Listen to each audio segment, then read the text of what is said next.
Hi, my name is Colbert and let's start with the third Age of Wonders game. This franchise, along with the Heroes of Might and Magic, is one of the most beloved among turn-based strategy fans. Here you can choose one out of 6 classes and try to conquer and enslave the other 5. That won't be easy, except if you play on easy, then it will be easy. Here you'll find many unique and well-known skills and monsters, multiplayer mode, many races to choose your allies from, also level editing tools and countless unique scenarios you will make by yourself using random map generator. Although I must say that Age of Wonders is fun to play, but it doesn't feel very balanced. The game emphasizes warfare and exploration, but doesn't give you enough resources to actually do these things without waiting forever. You know that feeling in Heroes games where you just wanted to buy a black dragon, but you had no money, so you skipped several turns so you could finally afford it. But then Monday came, the population grew, and you felt short with your money again. Age of Wonders invokes the same feeling over and over again. Still a wonderful game. SpellForce, Conquest of Eo. This is a really fresh and original take on games like Heroes. Conquest of Eo was released this year. It's a new title, so many of you may have missed it. That's why THQ Nordic decided to sponsor this video, so I could tell you about the game a bit more. There is no trick. At the moment of creating this video, Conquest of Eo had a very positive review score on Steam, so it's a good game and really deserves to be on this list. The title itself is a spin-off from the famous RTS RPG SpellForce games, and this time it's a turn-based strategy RPG with 4x elements similar to Heroes of Might and Magic. You know, when you have a rich lore, you can start experimenting. What we will get next? SpellForce racing game? First-person shooter? You know, I would play these. Also, yes, in Conquest of Eo you will have your town, or as they call it here, a tower, where you can research various skills and abilities and other goodies. You have a huge map to explore and turn-based battles with various monsters. The Heroes formula is here and it's working very nicely. You will have to choose one out of 3 unique classes, or you can create your own custom mage and send armies on countless quests, or, you know, conquests, pun intended. All 3 classes plays differently. For example, if you choose Artificer as your leader, you may create powerful artifacts that make your army stronger, but if you play as Necromancer, then you instead of various glyphs can raise an army of undead warriors and conquer the land with swarms of low-cost units. That makes your army weaker, but you can breed it quicker. That really changes the gameplay and your tactics in general. Also here you'll research various spells that you can use on the surface map. For example, you can corrode the armor of your adversary before you attack, or do less damaging acts like revealing places with the best potato salad. I mean gold. And the more you play, the more addictive it gets, because everything you want to do takes a few turns to get, so you want to spend more turns to get things. For example, if you want to buy units, it takes 4 turns for them to breed a new spawn. If you want to research a new spell, you have to wait a few turns. If you want to harvest some magic flowers, you have to wait as well. So every turn you place new orders, and then every turn as well you get some very nice stuff you ordered before. In this way, every new turn is like a birthday to you. You can place new orders, you know, like in the Amazon store, and then you get some presents that have finally arrived. So before playing, check if you have a lot of free time. You may need it more than ever. Wartales.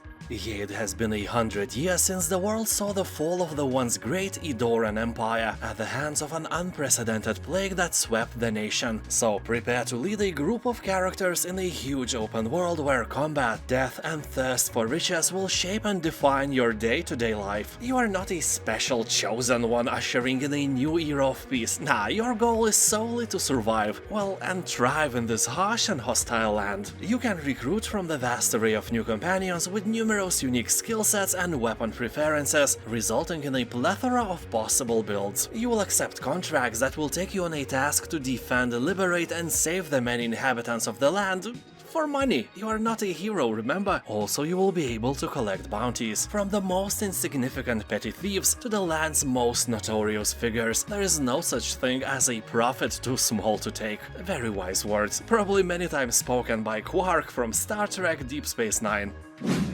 Urtuk, the Desolation. This is a dark fantasy tactical turn-based RPG. Here you'll guide your band of adventurers through the ruins of an ancient world in order to, you know, bring your own order and punish the rest. You will recruit new followers, loot the corpses of your fallen foes, and do the best to survive in this harsh and unforgiving realm. Here you'll find a procedurally generated survival campaign, will extract upgrades directly from your fallen enemies and enjoy detailed hand-drawn characters. At the moment of writing this overview, the game had 90% 80% of positive reviews on Steam, so in my opinion, incredibly high score. People are talking that Urtuk has a very nice variety of units, entertaining synergies, and is light on the story in a good way. Songs of Conquest. For everyone who hopes this game to be another Heroes of Might and Magic 3, I have good news. This actually is another Heroes of Might and Magic game, literally. It's an honest clone made in pixel art style. When I played it, I had the feeling that if you gave the same task of "Please make Heroes 3" to two different teams, then Songs of Conquest could be the alternative pixel art Heroes 3 we never had. Until now, so is it a modern game filled with novelties and originality? No. Is it a nostalgic, really beautiful alternative Heroes 3 game we actually want? Yes. Yes, it is. Although, if you are allergic to pixels, it's not for you, avoid. You know, even if you like the art style like I do, sometimes you want to zoom in so you could look at the creatures, at their features, but then you realize that you just zoomed in on a bunch of colored squares and you can't even tell where the head or its butt is anymore. Also, Songs of Conquest have no town screens. I think it's the biggest flaw. I want my town screens, I can't do anything about that, but in general, this is a great game.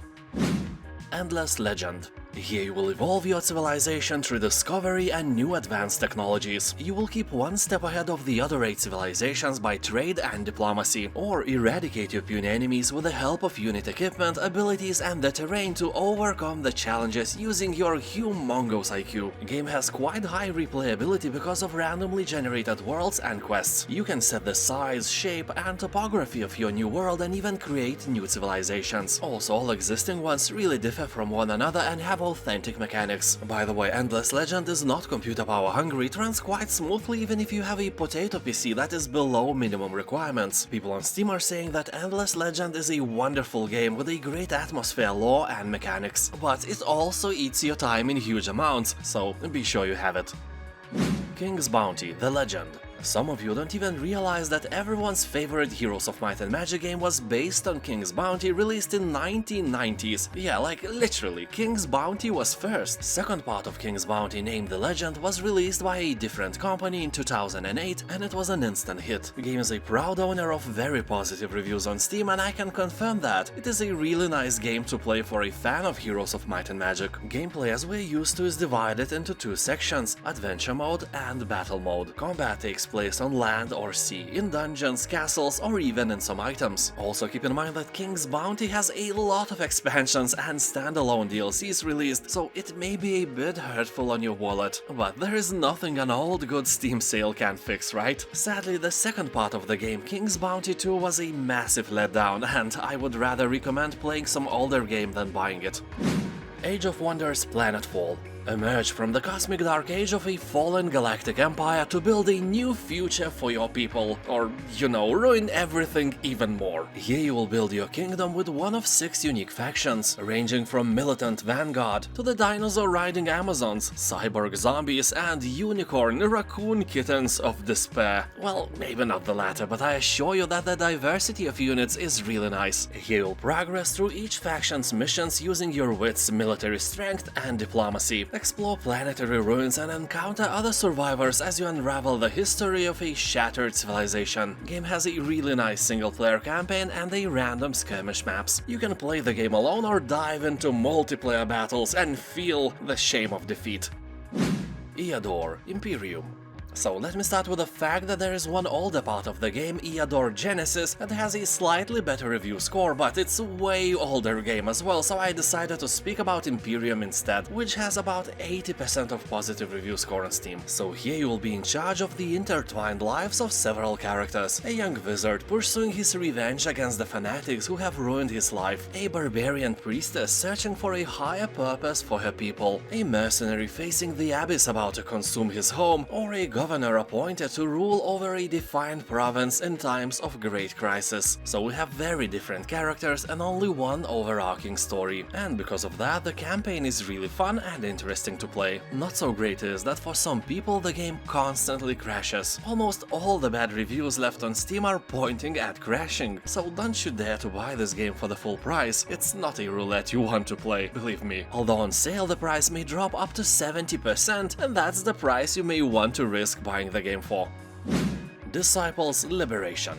Let me start with the fact that the best Disciples games are the first two titles, but they are very old and honestly very well known, so let me speak about Liberation instead. And what about Disciples 3? Well, it's not what you want to play. Honestly, it's probably the most beautiful one, but the gameplay is kinda bad and you should feel bad for even asking. Oh, okay, I am sorry. Yeah, you should be. So Liberation is actually Disciples 4, and it is a mature, dark fantasy strategy RPG. As I always say, if Disciples and Heroes franchises were humans, Heroes would be this kid with blonde hair and loose shirt decorated with palm trees all over it, and Disciples would be his goth brother sacrificing black goats to Satan. So which one of these guys would you want to be friends with? Of course with Goth, way cooler kid, although struggling in life just like Disciples Liberation struggles with mostly positive review score it has. But keep in mind that bad reviews are mostly given by players who live in the past, with nostalgia for Disciples 2, a game that was released 20 years ago. Yes, Disciples 2 is a wonderful game, I wish someone would remaster it, but I can only imagine how hard it would be for a person like that to live everyday life. Oh man, these new movies are not as good as they were when I was a teenager.